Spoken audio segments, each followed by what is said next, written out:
Do you want me to start with Anatomy by Starry, seeing as I can't pronounce the other artist's Aye, name? aye, go for it. So this was released on the 15th of April earlier on this year. It's the band's second EP to date and contains 4 songs. It's approximately 20 minutes and 1 second long and was released digitally by Make That a Take Records, and the Sned's quite rightly said. It was also released as a CD by Ripcord Records. The band themselves are from Aberdeen, or Aberdeen for those who are in the know. Number one party town, or our number one party town. They're I like to call it Scabardine. Aberdeen. We had a very involved discussion about butteries and rolls and the differentiation That we between did. the two before we sat down to record today. Anyway, and how each buttery is equivalent to 10 packets of crisps, apparently. So there you go. And you've eaten 20 packets of crisps today. Not today. I think it was the last day that was up. So yeah, my arteries are suitably clogged. Anyway, so these guys, they are self-described noisy, kraut, psychedelic, ambient-inspired 4-piece band. They formed in 2010 and have previously released 2 full-length albums, the first of which, Taito Alpa, was released on the 6th of the 7th, 2014, and Triangle Teeth was released in September 2018. I haven't had enough time to really delve into their back catalogue. However, this EP has certainly given me a taste for it. As I was poring over their Bandcamp and Facebook page when I was doing my research for the podcast, I found myself getting excited at the prospect of seeing live music again. This was a really enjoyable EP. I really enjoyed it. And I think these guys would be amazing to see live. I mean, as for the music, you know, they more than live up to their description. The first track on their Skull Tone Skull is just over the 5-minute mark. It's a bit of a slow burn, but it really pays off in my opinion. There's this guitar riff that's played over and over again, whilst shrill and ethereal shrieks and shrill electronics warble away in the background. However, the vocals just explode onto the scene around about the 3-minute and 30 mark. It's a pretty big moment in the song, in my opinion. It's got this real kind of stoner drone rock vibe to it, which I really dug, having been a fan of the likes of the Black Angels and Black Mountain in the past. What were your thoughts on the opening track, man? Yeah, I think it's really cool. Like you say, it is a slow burn. Yeah. It's like a quite dreamy, moody piece. There's like these laid-back clean guitars, the sort of bending clean guitars. It's a nice gentle rumble of the bass. There's a wee tinkle of xylophone in there. Yeah. There's these soaring electronics that kind of puncture the atmosphere of the song, and there's a layer of grime that kind of starts to creep in the form of like fuzzed up guitars before the vocals come in. And yeah, it's a good moment when the vocals come in and they've got like just a nice level of like bend and twang to them. And I think the backing vocals that come in at the end are really good too. So yeah, it's a pretty awesome kind of intro into the kind of next 2 tracks, which are a bit more like, they move more into the like realms of alternative rock. Yeah. As well. I've described the second song, Stabbed in the Eyes, as having this really infectious math rock-esque feel to it before they kind of starts to layer up in texture and depth as this kind of song progresses. As far as I'm aware, it's a purely instrumental number as well. I don't think there's any kind of vocals in it. Or if they are, they're kind of distant and kind of muted and you can't really make them out. But I don't think there is any. Again, really enjoyed this track as well, particularly that kind of punchy bass bridge section at around the kind of 2-minute mark. As for the third song, None the Wiser, I would say that's kind of perhaps the brightest song on the EP. I don't know if you would agree.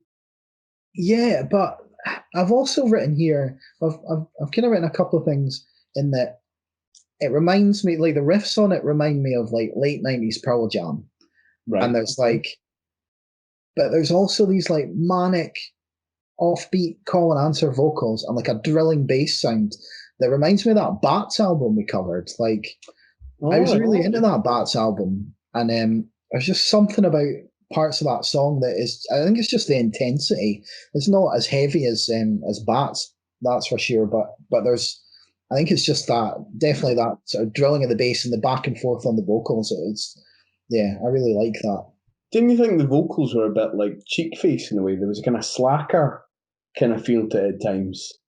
Aye, definitely, which is where I kind of get the sort of alt rock kind of thing. I think there's bits like on None the Wiser. I think there's like guitar licks that sound like early Pixies and stuff like that. Yeah. Going back, Stabbed in the Eyes for a second.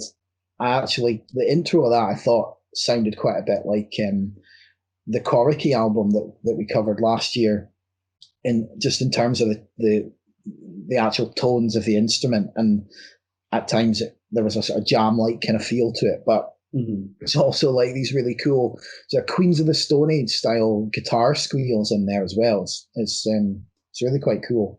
What did you make of the fourth track, New Ruins? I mean, it's long. It's very long. It's just over 12 minutes long, in fact. I've written a concentration challenging 12 minutes, which, yeah, I think, it brings back some of the sounds from the first track and like adds in some kind of sporadic haunting vocals. The drums are really engaging, like probably the most impressive part of the song. They're just kind of drilling away, cymbals crashing, the patterns change up throughout. It's easy just to get lost in the drums for 12 minutes. Like it is like any song that's long. It can be difficult to keep your attention when it sort of changes so gradually, but it is good, and it fits in with the rest. It's like you get kind of drawn into it on the first track, and then you've got the more rockier sections, and it kind of drones out again, if you know what I mean. Mm-hmm. So it works as a kind of lead out of the EP, but it's probably a bit too long. Well, I've said that I was obviously less keen on this number for those reasons. I've said obviously it's not as immediate and engaging as the other tracks on the EP. However, it's far from being a bad song, and I suppose kind of fits in with the whole ambient vibe of the band, and effectively that's what it is. It's just an atmospheric, almost cinematic kind of soundtrack piece. Yeah, it's something that I think I would find difficulty with sitting down to listen to in its entirety, but having it on the background is fine. Aye, so what have you given it? I've given it an 8. Yeah, me too, bang on. But I did really enjoy it. I mean, I think I might have given it a bit of a higher score if it wasn't for that last track. But like I said, it's not necessarily a bad track, but it's certainly given me a kind of taste to listen to more of these guys. And yeah, I mean, I don't know what their other stuff. I mean, I imagine it sounds similar to this, but like their last album, apparently they recorded it live in like 10 hours. All right, okay. I think it was that. What was that one called? Triangle Teeth. Yeah. So I read somewhere that it was recorded live in the space of just 10 hours.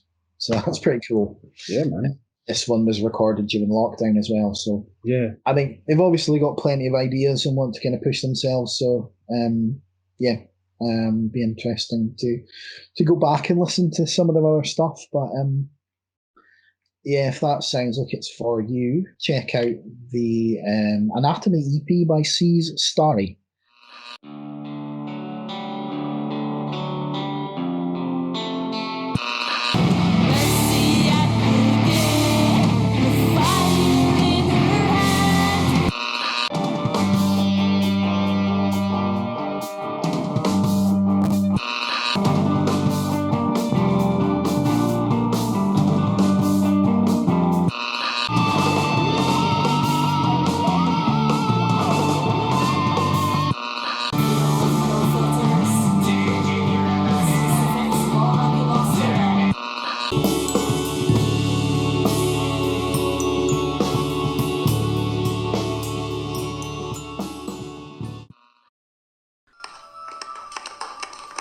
It's not finished. It's finished.